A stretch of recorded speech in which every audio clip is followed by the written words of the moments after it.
All right, everyone, welcome to another edition of the Good Life Small Business Podcast. I'm your host, Brian Blakely, and I'm pleased to be joined today by Curt Smith, who is the owner and creator of Dream Glove.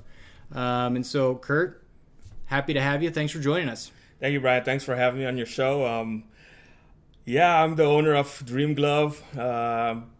Pretty excited about it, and I'm having a lot of fun with it. Awesome. That's great. Well, let's get to know you a little bit before we get into your story. Okay. Tell me, what books are you reading or listening to right now? Well, to be honest, I'm reading Pete the Cat a lot. I have a 1-year-old and a 4-year-old, so usually when I come home from work, it's put them to bed so I can start working. Yeah, well, got to do that. Reading a lot of the young kids' books Young right kids' now. books, Getting them to sleep. Yeah. That's right. How about podcasts? Do you listen to podcasts much? Yes, I do. Anytime I have a long drive, I like listening to Dave Ramsey. I just enjoy listening to him, so that's one of them I listen to. Very good. Very good. Well, let's get into your story here a little bit, and I'm excited. So for those who don't know, and this is my first time meeting Curt, but doing some research, you were a professional baseball player. Saltdogs, you are in the record books across the board, it seems like, with the Lincoln Saltdogs. And so I'm interested to just kind of hear your story and how Dream Glove came to be. So just share with us. Yeah, I first came to the United States when I was 17. I got a full scholarship to go to the University of Maine.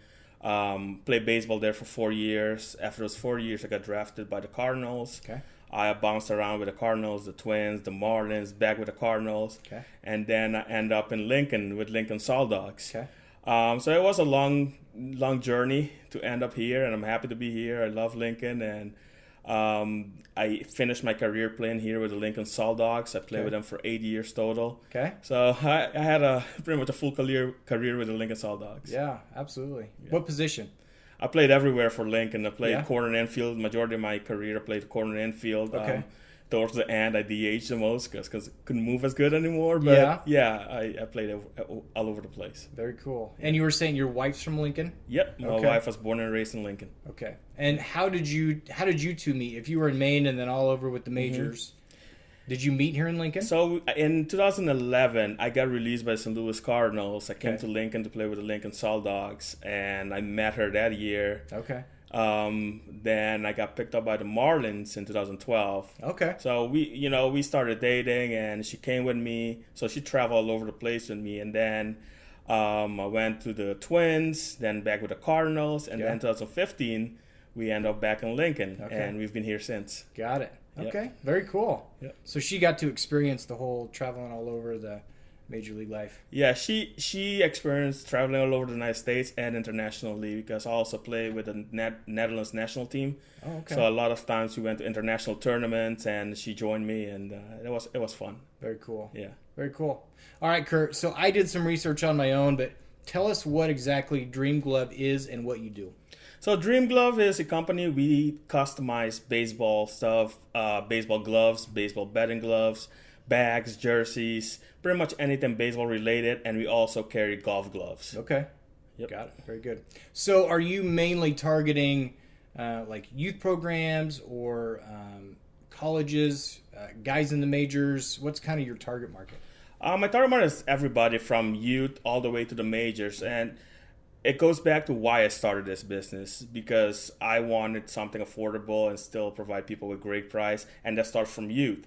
I want them to have a great product, because I know growing up I didn't have much, so I want these youth to be able to afford some great products and grow with us. So we want to start them young and grow with us all the way to the major leagues. Got it. Okay. And so what kind of customizations are you doing on the gloves, the bags? Is it last name? Is it team name? A little bit of everything? So honestly, on gloves, it's unlimited. We can put your name, you can pick your colors, type of leather, number. If you want a logo, we can put a logo on it. If you like a cartoon, we can put a cartoon on it. Okay. So pretty much we can do anything on your glove. We can really personalize it, and that's why the name Dream Glove started, because you're pretty much making the glove of your dreams. Yeah. And that's how I started the business. Got it. Okay. Yeah. So what was the vision when you, and I guess we talked before we hit record a little bit. Mm-hmm. Share a little bit about kind of when this project started for you. I know, being a baseball player, that's probably really all you have time for. Yeah. And I think it's unique with professional athletes.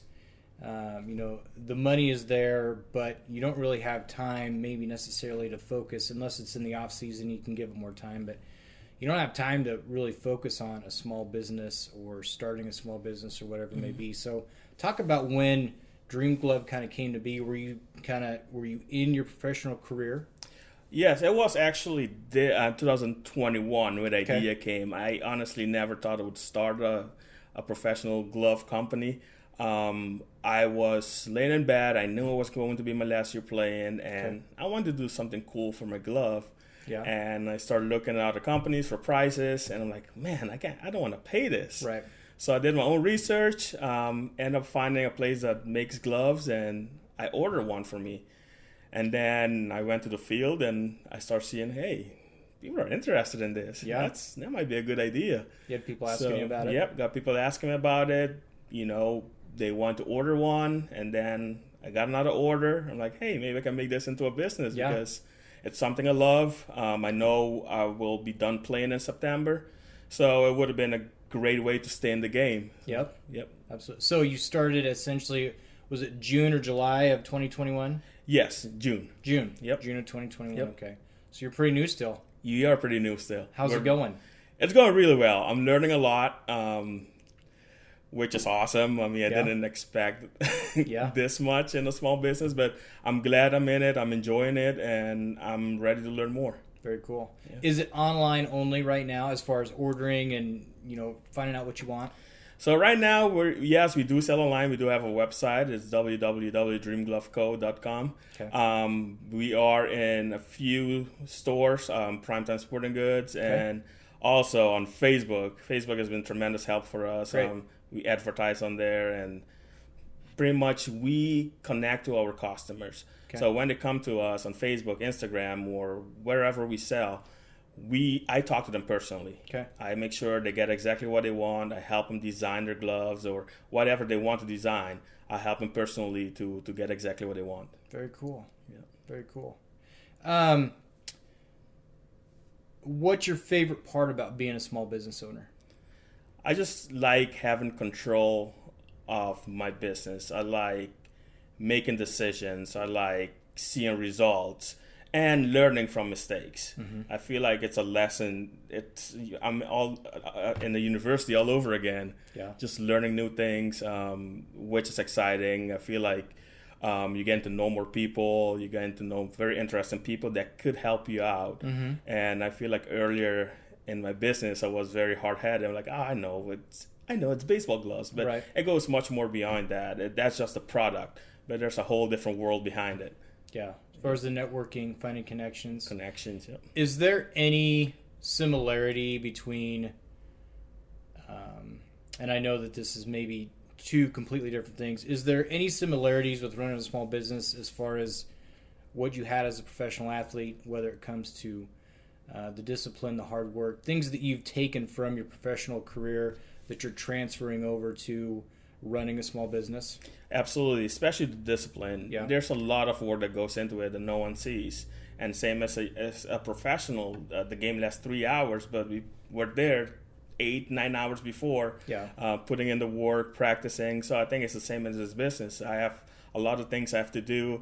I barely sleep anymore, but it's worth it to me. Yeah. Yeah. I was just talking to someone earlier about how putting in the hours, you say you go to work, then you come home, get the kids to bed, and then you're working on your business past then. But do those hours where after the kids are in bed, you're working on your business, does that really feel like work? It doesn't. For me, I enjoy it so much that it doesn't feel like work. I'm actually, it makes me happy when I can design a glove for a client and I know when they get it, they will be happy, and it makes it all worth it. Yeah. Yeah. Very cool. This is, and I asked you a little bit about this before we hit record, but it fascinates me just the athletes who kind of transition into, out of something they've done for their entire lives, and then they have to transition to really figure out kind of their second passion or their second life. Was that transition hard for you? Did this make it easier? I think it does make it easier, especially, not every day is going to be great at work. Some days you have a good day, some days you have bad days, but I come home and I put all my focus and energy towards my business, and it definitely helps. I think if I didn't have it, I would struggle more, but I think it definitely helped me because I'm not in the game, but I'm part of it. Yeah. Yeah. Did you ever wonder what was maybe beyond baseball before you had this idea? I always thought, hey, I'll just get a job and I'll make it work. I graduated college. I got my business degree in college, but that was 12 years ago. Sure. Actually, even a little more. Yeah. but yeah, when you're playing, you're having so much fun. You're not really thinking, oh, what am I going to do after? I'll figure it out. And, well, the time came, and right now I'm figuring it out. Perfect timing, really. Yep. So what's one thing that you wish you were better at when it comes to running your business? I know you're fairly new, but is there anything you wish you were at? What you've kind of, the scope of what running a business is there anything you wish you were better at? Well, I think making more connection, ask more questions. At the beginning, like I mentioned before, I wasn't asking a lot. I tried to figure everything out by myself, but it's a lot. And I think I got to get better about getting help, asking people, because there's good people out there. There's people willing to help, and I got to be more open to that. Sure. Yeah, that's hard. Thinking that, and the other thing we talked about was how lonely it can be when you start your business, and it's just you just kind of put your head down, you go to work, but it's nice to have people in your corner too, and sometimes it takes time to realize that, hey, it is kind of nice to have someone that I can lean on, talk to, get encouragement from, that makes a big difference. And sometimes you feel like, am I doing this? Why am I doing this? Right. Did I make the right decision? But it's nice to have someone that supports and believes in you and keep pushing you to succeed. And I think that's very, very important for anybody that wants to start a business. Yeah, absolutely it is. Yeah, a good support system, a team that you've got behind you that hugs you when you're down, kicks you out of bed when you have had a bad day before and it's time to go to work type of deal. All of us need that. Absolutely. I 100% agree with that. Yeah, absolutely. Yeah. So one question we've asked everyone, and you'll be a little bit unique, I guess, because you started the pandemic was over a year old if you started in June 2021. But talk a little bit about if and what kind of impact the pandemic has had on your business, maybe interrupting things or things that have come up along the way. How has it affected your business? I feel like the plan we had, especially when the business got going, is going to tournaments and showing off our products, having a stand and interact with people personally, face to face. And a lot of tournaments got canceled, and then all the COVID restrictions are still in place. So it's not something you can do. Travel got harder. So it impacted us that way. So we really have to rely on our social media and our website to sell. Got it. Do you have someone helping you with the social media side, or is that something you handle? I handle most of it by myself with the help of my wife. We try to do most of it, but I think we eventually have to venture out and seek some help. Do you like doing the social media? I do. I enjoy it. Sometimes it gets too much. Because I want to put more. I want to post. And my wife's like, hey, calm down a little bit. But I'm like, I want to show everything I got. Right. So. Well, and you have to be careful from platform to platform too, because if you post too much on Facebook, people don't like that necessarily. But you can post more on Instagram 2-3 times a day, and that's more of what that platform is there for. So I like the marketing side of it too for my business, and so figuring that stuff out is fun. But at the same time, you post, and if you don't get the results, sometimes it can be kind of frustrating. So. And that's what we're trying to figure out, because certain posts gets more reaction, more people ask about it. So really right now we're figuring out, hey, what did we do with this post to help us get all this reaction, to get all these people interested and getting sales out of it, as in others you don't get anything from. So that's the frustrating part about it. So it's a learning curve. I think we're learning a lot on what we have to post and how. And it is definitely a challenge at times. Yes. But absolutely. It's a nice tool for small businesses to have. So if you could go back to June and when you had this idea, is there any advice that you would go back, one piece of advice that you would give yourself back then of something to do different, something to do better, or would you just kind of let the chips fall as they have and let it go? I'd say maybe control my emotions a little better. When the idea came and I saw people got interested, I got really, really excited. I wanted to get everything in the world instead of, hey, let's go step by step and move on. And, whenever I figure something out, I take the next step. But I went all in. I got so excited about it. And I think, and I'm glad it happened because now I'm way more careful on the decisions I make, and it's working out. Yeah. Those are lessons that you learn the hard way, but you remember those. Yep. I will never forget that. Yeah. Absolutely. Yeah. We all make those, I wouldn't call it a mistake necessarily, but you get excited about whatever you're doing, and you think everybody's going to be just as excited as you are, and they're not. Yeah. Unless they're in the mood to buy, or they're in the right position to want to do that. So it just takes time. It does take time, and I remember, the first sale. After we put a website up and everything, I got so excited. I'm like, wow, all this work, and we got one sale. Yeah. And then they start coming in, and you're like, okay, the hard work is paying off. Sure. Like we're doing something right, and it's so much work up front. It does. It does take a lot of work, and I wouldn't want it any other way because it's very rewarding at the end. Yeah, it is. Yeah, very much so. Yeah. So, someone comes to you, maybe a former teammate, a friend, family member, and they say, "Hey, I want to start a small business." What's one piece of advice you would give them? I would definitely tell them to go for it. Do their research, a lot of research before. Like I said, don't go based on emotions. Do your research. Figure out exactly what you want, what way you want to go with your business in advance before you invest a lot into it. I think that's the best piece of advice. And make connections. Make connections. Have your support system, and have good people around you. I think that's very, very important. Yeah, I think it's something that maybe gets overlooked when you're starting a business. There's certain industries that competition isn't necessarily a bad thing to the point where you won't know until you ask. But if there was someone in another part of the country that was kind of doing what you were doing, you could maybe talk to them about what they're doing with their business or mistakes that they have made.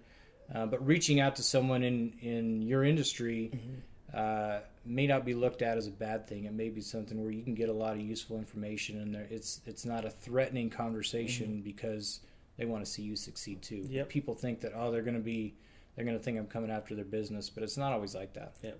And I would love to find someone like that and to talk to and learn more and see what steps they've taken, and maybe we can learn from each other too and grow both businesses at the same time. And I do have one of my old teammates. He's from Italy. Okay.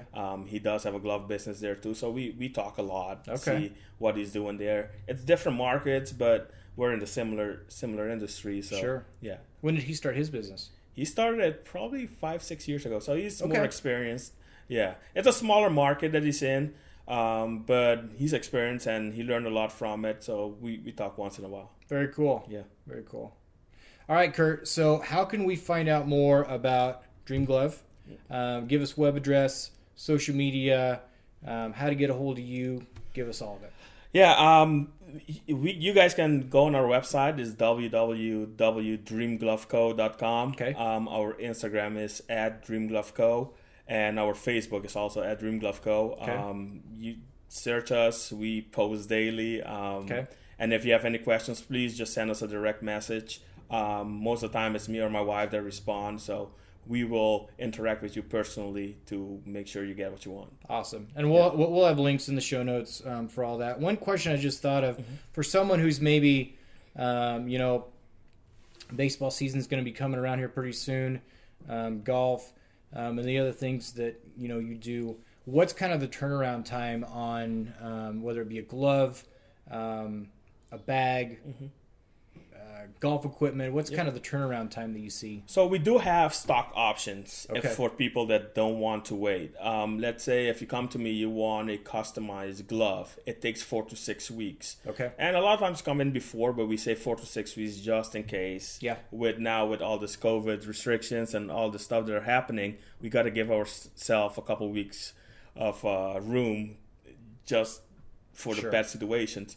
So we say 4 to 6 weeks. Got it. Yep. And if a team wants to reach out, whether they're doing gloves or bags or whatever, is that kind of like an 8 to 12 week type deal where you're ordering multiple, or is it still kind of that 4 to 6 weeks? We still try to keep it in the 4 to 6 weeks because even if it's personal or team, we know season's about to start, so we try to expedite everything in those 4 to 6 weeks. Got it. Okay, perfect.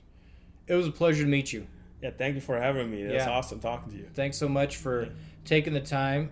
Best of luck to you. I'm excited to see all the things that you put out there, and it's been a pleasure. Thank you. Thank you very much. Thanks, Curt.